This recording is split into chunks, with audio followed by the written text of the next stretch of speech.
وہ بے چین ہو جاتا ہے کہ اس کی تلافی کیسے ہو، مجھ کو معافی کیسے ملے، رب راضی کیسے ہو، میں اس کی نافرمانی کر چکا ہوں، اس کے حکم کو توڑ چکا ہوں۔ تو پھر وہ جلدی سے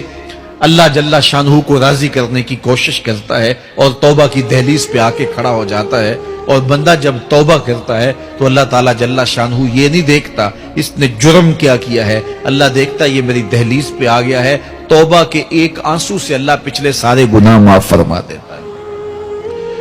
اور منافق کی کیفیت کیا ہے؟ جب وہ گناہ کرتا ہے تو اس کی کیفیت یہ ہوتی ہے جیسے بدن پہ مکھی آ بیٹھی اور اس نے ہلکے اشارے سے اڑا دیا۔ اب مجھے بتائیے سویر سے لے کر شام تک کتنی دفعہ ایسا ہوتا ہے کہ بدن پہ مکھی بیٹھتی ہے اور ہم ہلکے اشارے سے اسے اڑا دیتے ہیں، لیکن ہمیں شام کو یاد بھی نہیں ہوتا کہ آج کتنی مرتبہ ہم نے اپنے بدن سے مکھی اڑائی تھی۔ اب اس آئینے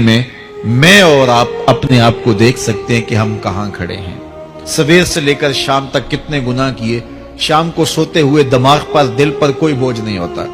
کہ آج اتنی نمازیں چھوٹی، آج اتنوں کے دل دکھائے، آج اتنوں کی غیبت کی، آج اتنوں کو گالی دی،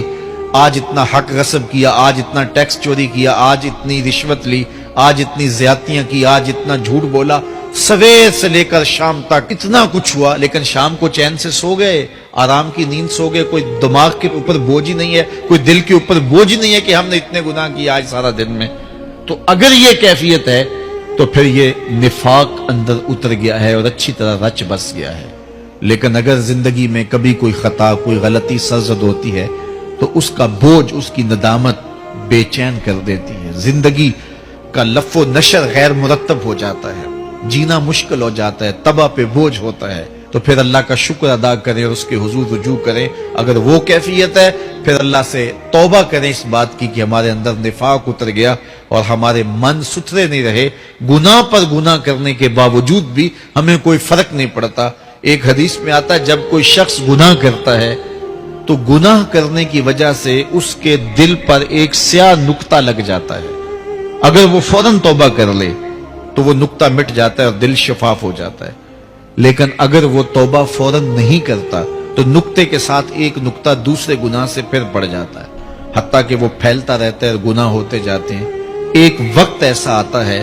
کہ پورا دل سیاہ ہو جاتا ہے، اور جب پورا دل سیاہ ہو جائے تو پھر گناہ اور نیکی میں کوئی فرق باقی نہیں رہتا، پھر انسان کی زندگی جو ہے وہ گناہوں کا مجموعہ بھی بن جائے تو اس کو کوئی فرق نہیں پڑتا۔ تو میں اور آپ اپنے اندر اتر کے دیکھیں، فرمایا گیا حاسبو قبل ان تحاسبو، اس سے قبل کہ تمہارا حساب کیا جائے اپنا حساب خود کرو۔ میں اور آپ اپنے آپ کو تولیں، ترازو کے دونوں پلڑوں کے اندر اپنے اعمال کو رکھیں، نیکیاں بھی رکھیں اور برائیاں بھی رکھیں، اور پھر ان کو تولیں اور پھر ہم دیکھیں کہ ہم کہاں کھڑے ہیں۔ یہ زندگی کہیں غفلت میں نہ گزار دیں، آنکھ بند ہو تو پھر کھلے اور پھر کہیں ہائے ہمیں کسی نے بتلایا نہیں تھا، ہم خود بھی اس پہ غور و تدبر نہیں کیا، پھر ہاتھ ملتے رہ جائیں کہ پلے کچھ بھی نہ ہو۔ آئیے میں اور آپ اپنی زندگی کو اپنے مالک کی دہلیز